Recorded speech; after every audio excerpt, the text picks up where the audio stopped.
За премиерот, пораката беше јасна тука од председателот на Европскиот совет Кошта, дека тоа што договорено, планот треба да се спроведе. Дали сега после една година и после сите пораки кои стигаат од Брисел, согласно оваа денешната, се откажувате од одложено дејство на примена на уставните измени и дали, како што најави председателката вчера, ќе се бара креативно толкување на преговарачката рамка и што тоа би значило и дали може на едно прашање надвор од оваа тема, но поврзано со Македонија, може и со да и не да скратиме, дали Македонија една од 20 земји за кои САД најави дека се согласува на 5% изголемување на буџетот за одбраната. Благодарам. Што се однесува до првото прашање, нашиот став е јасен и тој не променет. А пораката која што кажа председателот Кошта е порака која што ние ја слушаме долго време. И предпоставувам ќе ја слушаме, доколку немаме прогрес во процесот. Ке повторам, и тогаш, и денеска, јас сум на истиот став, дека евроинтегративниот процес треба да се темели на вредности, не на билатерални прашања. За жал, претходната влада прифати такво билатерално прашање да биде дел од нашата европска еднина.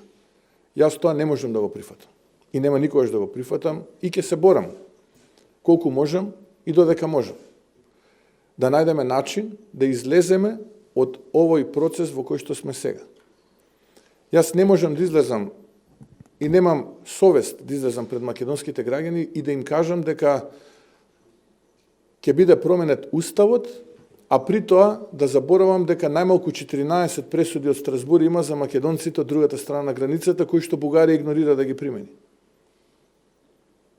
Не можам никогаш да се сложам на било што поврзано со промена на уставот, ако знам дека една земја членка на Европската унија се уште го доведува под прашање мојот мајчин македонски јазик и мојот македонски идентитет. Кога ќе имаме јасна позиција и од страна на Европската унија и од страна на сите земји членки околу многовековниот македонски идентитет, јазик и околу вистинската желба да бидеме дел во европското семејство, но и почитување на европските институции како што е Европскиот суд за човекови права, тогаш јас сум тука подготвен да разговарам во секое време за се. Да покажеме дека можеме и дека ќе годиме патот заедно. Дали некој некогаш го поставил прашањето зошто македонските граѓани немаат против, еве да речеме, дел од хрватскиот народ кој што живее, дел од хрватската земјица да биде дел од уставот. Никој нема проблем. Или црногорците, или словенците. Нема никој проблем. Или португалците, или шпанците, никој нема проблем. А зошто има токму за ова? Тоа е проблемот. Решавањето на проблемите е ако ги идентификуваме проблемите. А ако се држиме на формалности, нема никогаш да ги решиме проблемите.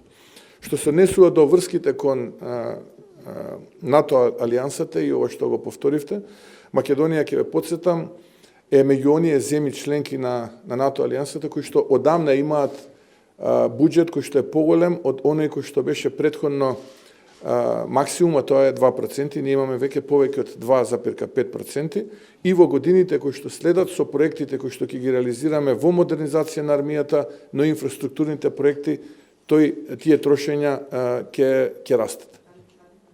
Не е условот 5% да се прифати, сосема поинаков е условот.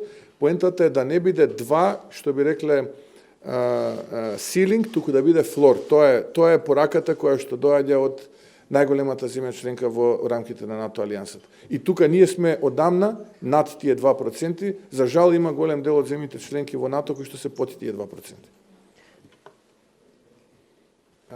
Благодарам на прашањето. Господинот Кошта го пренесе она кое што е став на Европската унија. Предлог во 2022 година, потпишан и прифатен од претходната влада на СДСМ и ДУИ, така што се суспендираше парламентот, затоа што за да се случи промена на устав се потребни 2/3. И знаете на каков начин се прифати тоа што се прифати. Нашиот став е јасен и принципиелен. Ние тоа не можеме да го прифатиме. Без да видиме добра волја и испорака од соседната страна. Не можеме ние да менуваме устав по кој знае кој пат, а без да имаме јасна порака и јасна испорака од другата страна, тоа е бугарската страна. Никој кај нас нема проблем да, како дел од преамбулата, ги вметне, да речеме, хрватите, црногорците, словенците и останатите. Затоа што имаме принципиелен однос со тие држави. Дури ни португалците, ни шпанците, ни французите. Немаме ние таков проблем. Не сме ние таква влада, нити такви граѓани, нити пак таков народ. Но да, имаме проблем. И затоа сакаме да разговараме за да го решиме тој проблем. И ова е двонасочна улица. Ако испорачува едната страна континуирано, а другата ништо, тогаш нема цел, нема поента. Но ако испорачаат и двете страни, а јасно е што треба да испорача втората страна, тогаш можеме да седнеме и да најдеме, што би рекле, common ground, односно да можеме да се договориме. Тоа е вториот дел од прашањето, само бидете трпеливи, ќе дојдам и до тој одговор.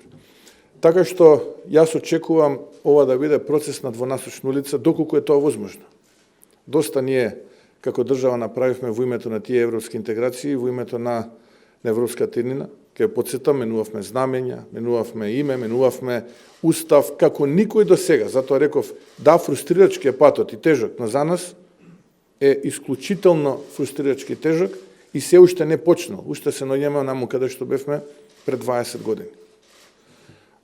А што се однесува до разговори со нашиот источен сосед, ќе ве потсетам, веќе председателката имаше на ниво на председатели неколку состаноци со незиниот колега од Бугарија, така што не е само состанокот на министерско ниво, а јас сум подготвен во било кое време, и таа подготвеност му ја пренесов на председателот Кошта, да дојдам во Брисел, дали во негово присуство на председателката фон дер Лајен, во било кое присуство да седиме да разговараме било кога и било колку да треба, за да дојдеме до заедничко решение, како и двете страни да испорачаат.